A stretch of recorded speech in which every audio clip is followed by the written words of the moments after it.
আসলে কয়েকদিন আগে সংবাদ আসে যে একটি শিশু অপহৃত হয়েছে। 4 দিন পরে আমরা সেই শিশুটাকে বাংলাদেশ পুলিশের পক্ষ থেকে আমি মাননীয় পুলিশ সুপার গাজীপুর জেলা সুপার মহোদয়ের সাথে আলোচনা করি যে এরকম একটা শিশু অপহৃত হয়েছে। স্যার সংবাদ পেলাম, স্যার আইনগত ব্যবস্থা নিতে যাচ্ছি। পরবর্তীতে উদ্ধার করে মাননীয় পুলিশ সুপার গাজীপুর মহোদয়কে আমরা বিষয়টা জানাই এবং আজকে এই বিষয়টা আসার আগে মাননীয় পুলিশ সুপার গাজীপুর মহোদয়ের সাথে আলোচনা করে যে এই অসহায় পরিবার ইট ভাটার ভিতরে আছেন, শীত বস্ত্র নেই।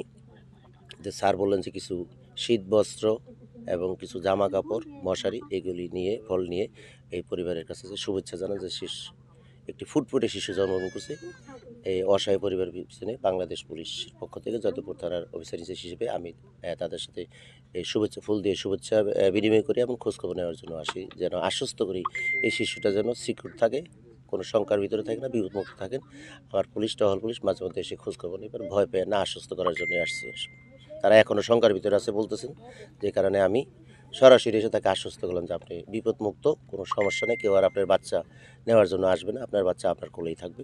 এই বাচ্চাটাকে উদ্ধার করে তার মায়ের কোলে 2 দিন আগে ফিরিয়ে দিই আমরা। এটার জন্য আপনাদের কাছে দাবি যাতে যাতে কোনো মায়ের সন্তান যেন এইভাবে ছিঁড়নি যাবার জন্য পা। স্যার আমার জানা ছিল না যে আমি এতটুকু আমার বাচ্চা বুকে ফিরে পাবো। যাক, জয়দেবপুর থানা ওসি সাহেবের জন্য আমার আন্তরিক শুভেচ্ছা। আমি জানতাম না যে এই অবস্থা করে পুলিশ আমাকে সহযোগিতা করবে। আমি খুবই গরিব, আমি অসহায়, কাজ করে খাই। আর আপনার যে শীত বস্ত্র নিয়ে আসলো, আপনার অনুভূতিটা কি কেমন লাগতেছে?